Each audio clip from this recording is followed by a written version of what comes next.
Dear students, a very warm welcome to all of you in my today's lecture of operations research. In today's lecture, we will discuss upon the next example on maximization LP problem. Example क्या है आपका? Use the graphical method to solve the following LP problem. Problem क्या दे रखी है आपको? Maximize total profit Z is equal to 40x1 plus 80x2. Subject to constraint दे रखे आपको 2x1 plus 3x2 less than equal to 48. Second constant है x1 is less than equal to 15 और third constant है x2 is less than equal to 10 और फिर आपको condition दे रखी है लास्ट में x1, x2 is greater than equal to 0। तो हमें क्या करना है, इसके रिगार्डिंग एक प्रॉपर सॉल्यूशन को फाइंड आउट करना है। तो सबसे पहले हम क्या करेंगे, सबसे पहले तो जो इनइक्वलिटी कंस्टेंट्स हैं उनको इक्वलिटी में कन्वर्ट करेंगे और कोऑर्डिनेट्स को फाइंड आउट करेंगे। ओके, तो पहला स्टेप रहेगा convert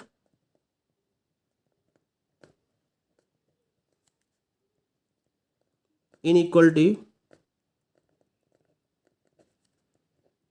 constraints into equality and find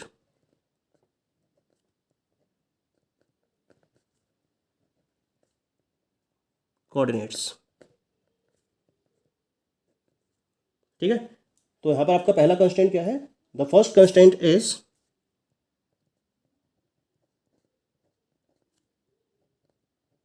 2x1 plus 3x2 equal to 48। अब इसके कोऑर्डिनेट्स फाइंड आउट करने हैं मुझे। तो कोऑर्डिनेट्स को किस तरह से फाइंड आउट करेंगे? तो पहले तो आपको क्या करना है, x2 को 0 रखना है और फिर x1 को 0 रखना है। जब आप x2 को 0 रखेंगे तो 2x1 48 होगा और 2x1 48 का मतलब हो गया x1 इज इक्वल टू 24। तो यहाँ पर आपके कोऑर्डिनेट्स बन जाएंगे 24, 0। अब दूसरे कोऑर्डिनेट की बात करते हैं। यहाँ आप x2 की वैल्यू निकालेंगे और x1 को 0 रखेंगे तो 3x2 is equal to 48। x2 कितना आएगा 48/3 यानी कि 16।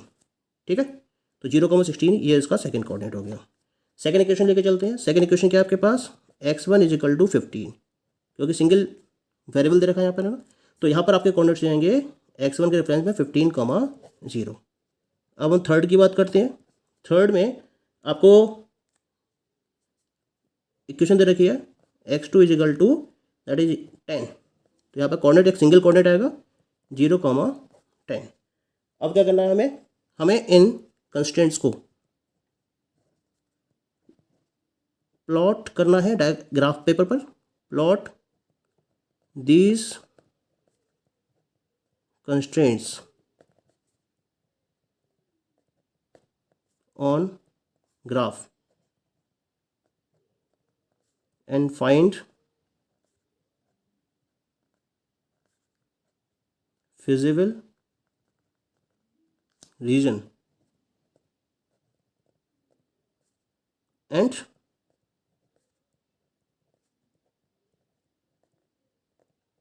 extreme points। तो इसके लिए हम एक डायग्राम को ड्रॉ करेंगे यहाँ पर, ठीक है, और उसके बेसिस पर फिजिबल रीजन और एक्सट्रीम पॉइंट्स को डिफाइन करेंगे।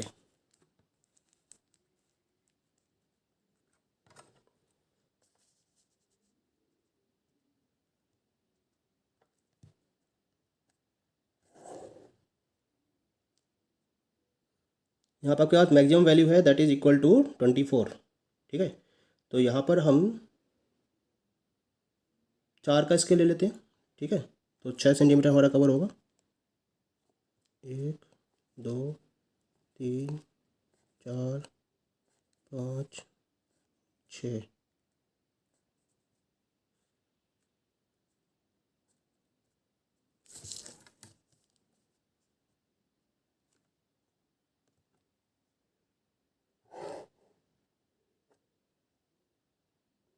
एक 2 3 4 5 6 7 8। तो ये हो गए आपके x1 एक्सेस और इसे हम कहेंगे x2 एक्सेस। ये आपके पॉइंट्स आ गए यहाँ पर 4 8 12 चार 16, चार पंजे 20, चार 6 24, चार 7 28, चार 8 32, मोर देन सफिशियंट है ये। इसके बाद हम नेक्स्ट पॉइंट यहाँ पे ड्रॉ कर लेते हैं।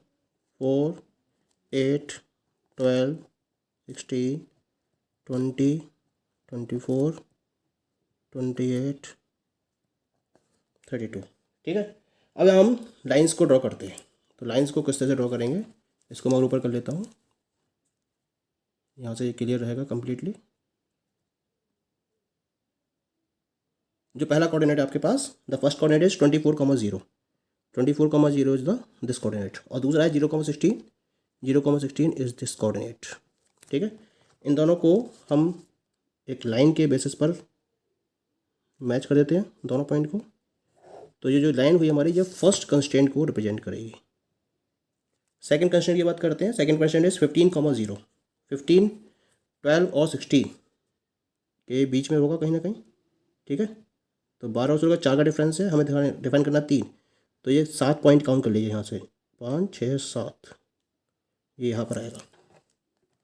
This is 15,0। ठीक है, ये कोऑर्डिनेट हो गया आपका 15,0।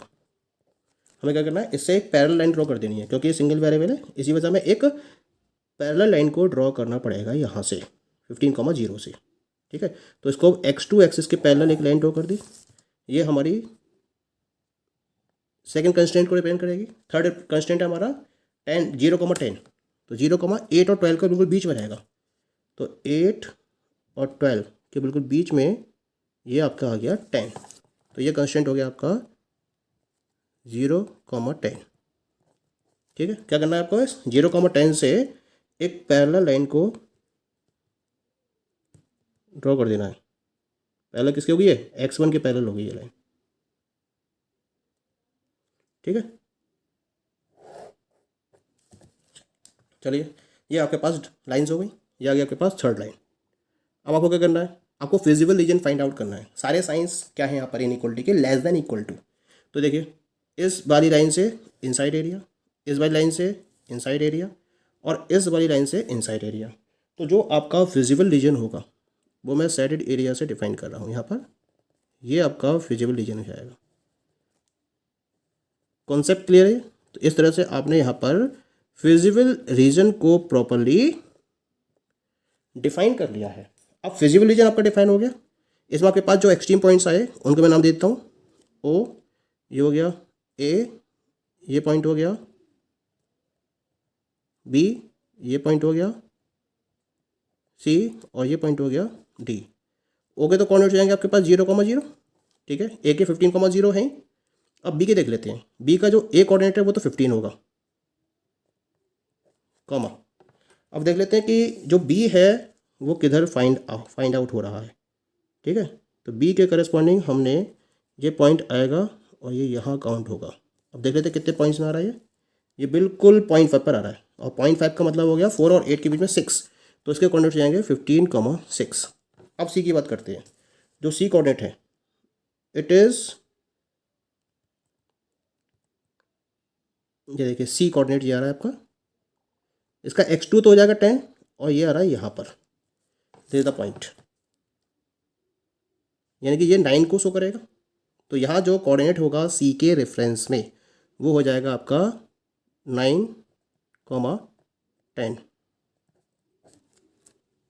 ठीक है, अब सी का अगर कन्फ्यूजन है तो इसको हम चेक कर सकते हैं। जो सी पॉइंट है वो किसका इंटरसेक्शन है, थर्ड लाइन का और फर्स्ट लाइन का। ठीक है, फर्स्ट लाइन है आपकी 2x1 + 3x2 = 48। ओके, और जो थर्ड लाइन है वो है x2 = 10। तो फर्स्ट लाइन में x2 = 10 रख के देख लीजिए कि क्या यही वैल्यू आ रही है। तो x2 10 रखेंगे तो 3 × 10 हो गया 30, 48 में से 13 को माइनस करेंगे तो जाएगा 18, और 18 को 2 से डिवाइड करेंगे 9। एक्जैक्टली वही आ गया। तो इसका हमारा एक्सट्रीम पॉइंट ये कन्फर्म है। तो एक्सट्रीम पॉइंट्स कौन कौन से आ गए आपके पास, तो यहाँ मैं एक्सट्रीम पॉइंट्स को लिख देता हूँ। पहला आ गया ए 0,0, फिर आ गया बी दैट इज़ 15,0, फिर आ गया आपके पास सी, ये ओ, सॉरी ये ओ है, this is O and this is A, and this is B. B आ गया आपके पास 15,6। सी आ गया आपके पास 9,10। डी आ गया आपके पास 0,10।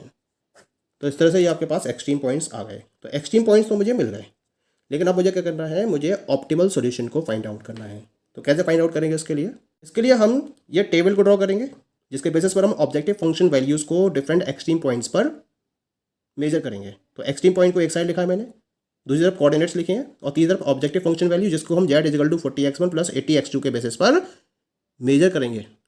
पहला पॉइंट है ओ का। ओ के कोऑर्डिनेट्स हैं 0,0। ठीक है। ए के कोऑर्डिनेट्स आपके पास 15,0। ठीक है। बी के कोऑर्डिनेट्स आपके पास 15,6। सी के कोऑर्डिनेट्स आपके पास 9,10 और डी के कोऑर्डिनेट्स आपके पास 0,10। ठीक है। एक बार इसको हम फिर से देख लेते हैं। ए के कोऑर्डिनेट्स हैं 0,0, ए के ओ के हैं 0,0, ए के हैं 15,0, बी के हैं 15,6, सी के हैं 9,10 और डी के हैं 0,10। ठीक है। अब जेड की वैल्यू निकाल लेते हैं हर एक पर्टिकुलर एक्सट्रीम पॉइंट के रिलेशन में। तो यहाँ कितना जाएगा, 40 × 0 + 80 × 0 जाएगा 0 + 0 = 0। यहाँ निकालते हैं जेड = 40 × 15 + 80 × 0, 15 चौका 20, 15 चौका 60, 600 + 0 कितना हो गया, 600 हो गई। अब निकालते हैं हम बी पॉइंट के रेफरेंस में, 40 × 15 + 80 × 6, 15 चौका 60, 600 तो जो होगा, 8 6 48, 480 और 6 और 480 600 कितना हो गया, 1080। ठीक है। अब बात करते हैं सी पॉइंट के रेफरेंस में।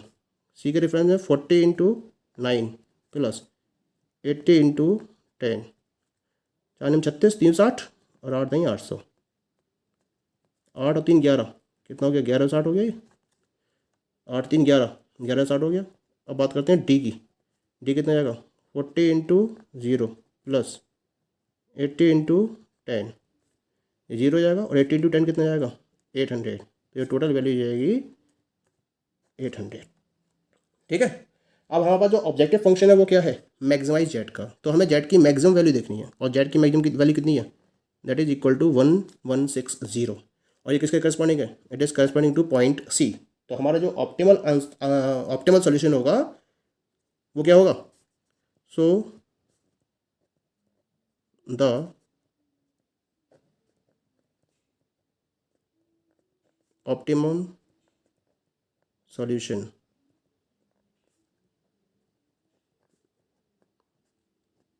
विल बी, क्या जाएगा, x1 = 9, x2 = 10, और जो मैक्सिमाइज जेड आ गया वो कितना आ गया, दैट इज इक्वल टू 1160। तो इस तरह से आपको ऑप्टिमल सॉल्यूशन मिल जाता है दिए हुए मैक्सिमाइजेशन एलपी प्रॉब्लम के रेफरेंस में, इस तरीके से। The problem is clear. Okay, thank you.